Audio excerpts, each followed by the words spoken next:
Ces hommes en treillis sont craints des manifestants. Ce sont eux les gardiens de la Révolution filmés il y a quelques jours dans les rues de Téhéran. La nuit, ils tirent à balles réelles. Ils se déplacent à moto pour traquer et arrêter massivement les jeunes qui osent défier le pouvoir iranien. Ils sont ici filmés depuis une fenêtre, vendredi soir, dans la capitale iranienne. Les gardiens de la révolution appelés Pasdaran en Iran, ils sont le bras armé de l'ayatollah Khamenei. Ils assurent la survie du régime. Pour l'instant, pas de défection dans leur rang, mais rien n'est exclu si la situation leur échappe.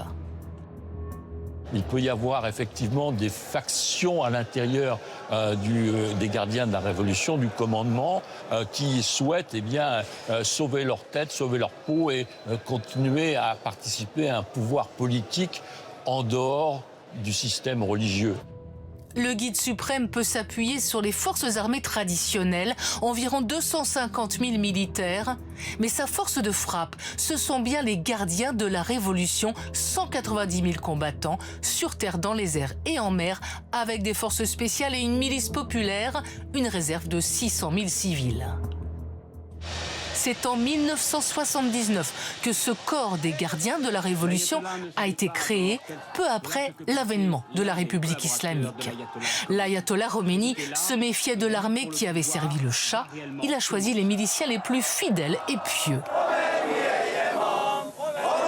Les gardiens de la Révolution, une milice dévouée jusqu'à la mort à l'imam. C'est parce qu'ils sont la clé de voûte du régime depuis toutes ces années qu'ils sont régulièrement ciblés par les Israéliens, comme ici en juin dernier, pendant la guerre des 12 jours. Le chef des gardiens de la Révolution avait été tué. En 2020, Donald Trump avait ordonné en Irak une frappe de drone sur la voiture du patron des forces spéciales, provoquant la mort du général Soleimani.